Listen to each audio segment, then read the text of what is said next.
Fool me once, shame on you. Fool me twice, face the consequences. Figured I'd share it here for anyone who's been cheated on recently and needs some catharsis, as this is pretty fresh. I met Jane after amicably ending a long-term relationship. I didn't think I'd want to date again, but Jane and I really clicked and it was such a nice escape.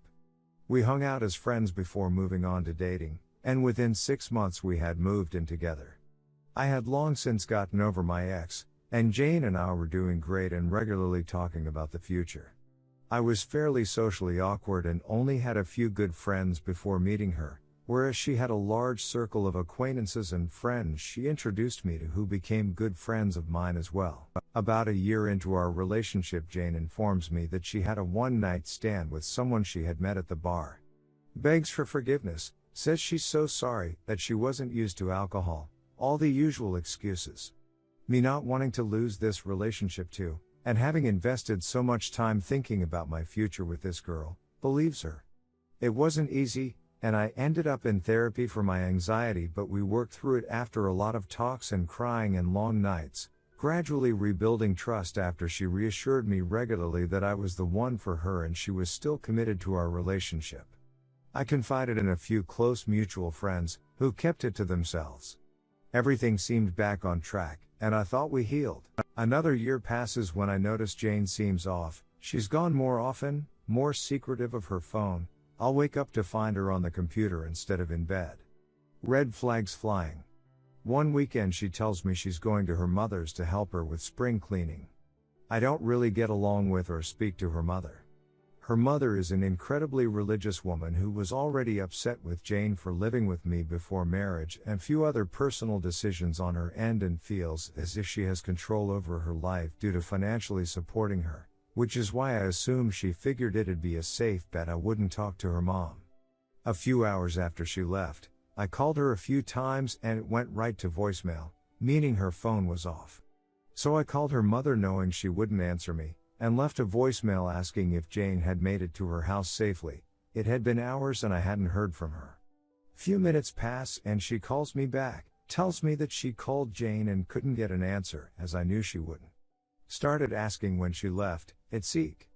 I told her she left that morning to help her with spring cleaning. This was news to her mother, who never spoke to her about that. Her worrying about Jane had her talking. I sit there thinking about what I'll tell Jane when she speaks to her mom and has time to think of an excuse. She gets home later that night and seems totally nonchalant. Turns out her phone is still off, so she hasn't even gotten the calls from me or her mom yet. Perfect. I ask her how her day went. She tells me how much she hates dusting, there was so much on the top of the cabinets. And how they had to carry stuff down to the basement, an elevator would have been nice, all that good stuff. I then decide to let her know I was aware she hadn't been to her mom's. Long story short, she admits to cheating on me again, and had been essentially since I had forgiven her for the first time. While I was dealing with the anxiety and insecurity, while she was reassuring me it would never happen again and I was the only one for her, while we talked about buying a place and all our goals, she was ducking around with the same dude, mostly online, but had met up with him every so often for quickies during the day. I basically shut down entirely, and went to stay with a friend and told Jane it was over. The more I thought about it, the more my sadness turned to anger, and the stupider I felt for giving her a second chance. I had wasted 2 years of my life and made myself vulnerable to someone I fell in love with, who I thought loved me, and made a fool of me. Jane was inconsolable, calling me, my friend who I was staying with, texting and threatening to show up in hopes of fixing it. She was on the verge of a breakdown, claiming she'd do anything, talk to therapists, give me total access to her accounts, anything she could do to make it right. To take back the past. Which is when I seen the opportunity to get back at her. I told her I wanted to be able to forgive her, but big changes needed to happen in order for me to do that. She jumped at the opportunity. I told her I needed to be sure she was serious about our future. First, I wanted to look at renting a bigger place, somewhere without bad memories. We were month to month, so gave my landlord notice and asked her to go through the process of securing us a new lease elsewhere, as I couldn't handle it right then. I then told her that if we're going to learn to trust again, I want to start taking steps towards an engagement. I don't want to focus on the past. If I do, I'll want to leave. I just want to focus on the future, and the first step should be a joint account. That I still trust her with finances, to which she agreed. I deposited a few hundred into the account, told her I had spent the rest of my savings on paying 2 months advance rent to my buddy I was staying with, and he'd give it back to me in installments since I'd be moving out sooner than planned. Now that this was set up, I figured I wanted to ruin her social life. But I knew it would take some more plotting to do that, so I told her to come back to our apartment. And we stayed there waiting out the end of the month.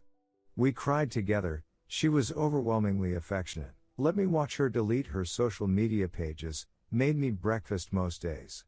She was just so sorry. I wanted to scream at her so badly, but instead I'd ask for comfort and reassurance, and play the wounded animal. We had plenty of makeup as time too, which is the only thing I feel slightly guilty about. She was sure to be extra adventurous for my sake, so when I asked if I could take some photos, she was all for it. During this time, I had been distant from our mutual friends, turning down invites and saying things like Jane wouldn't want me to go, or asking a few one-on-one for advice for how do they handle it when their partner gets mad. Does your partner ever break stuff or slap you? No, Jane would never do that. I was just wondering. Then, shortly before we planned to move into the new place, I had cold feet. Told her I didn't think I could do it. That I just didn't trust her. She was frantic, pleading with me not to leave again and begging for something she could do to fix it. So I told her I believed our social circle put her up to it. She swore up and down that no one had any idea. But I asked how could I believe her? She lied to me twice before. I don't trust her around them. That a fresh start means new people in our lives too. That I'd never feel comfortable again as these people I don't know if I can trust were still around. I wore her down until she agreed to ghost them all. But that wasn't enough for me. I told her that I needed the bridge to be burnt, because I don't trust them. So I had her rejoin and send a message to the group chat complaining about fake friends, backstabbers, and how she was better without them, then block them all. She cried for a long time over that, but if it was what I needed to stay, she'd get over it. I had a bunch of messages from mutual friends asking WTF, to which I told them it was complicated and I'd talk soon. Few more days pass, and it's time to move into the new place. We spend the day moving some things in, and Jane is practically giddy talking about our future plans. I tell her to pick up anything she needs from her mom's, and I'm going to get some stuff from my parents' place and we'll meet back at the apartment that night. As soon as she leaves, I call my friend and we pack up everything I had brought over and take it back to his place. Then I message my friends, telling them Jane had been abusive the last few months, which is why I didn't go out, and that the reason she had blocked them is because she thought I told them and that they were telling me to leave her. I then went to the bank and drained our joint account, which had about $400 from me and about $3,700 and some change from her. Then I sent an email to Jane's mother claiming to be an angry ex who had access to my phone, including all those timey photos I took with Jane. Just thought you should know what your W or daughter and that piece of Essex get up to. And lastly, I had my friend hit me in the eye twice, swelling it up, then blocked Jane and asked 2 of our mutual friends to meet up with me. And just like that, it was over.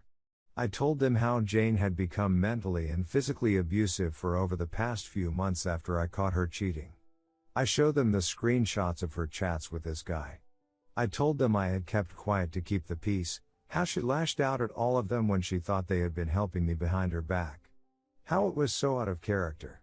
How she threw a remote at me and swelled my eye when we were moving, and that's when I knew I needed to leave, and why I needed to take the money to get to safety. Jane showed up to my friend's house looking for me, while he told her I had moved and would call the cops if she showed up again while I hid upstairs. Heard how she frantically tried to find me to figure out what was happening and reached out to our mutual friends to make amends and tell them it was all my idea, only to discover the ones I had been talking to and subtly alluding to being abused for weeks, as well as the ones who remembered me coming to them after the first time she cheated, and the ones who had seen my eye, had passed along the information to her entire social circle, and she was met with threats, insults, and being ghosted by everyone she knew.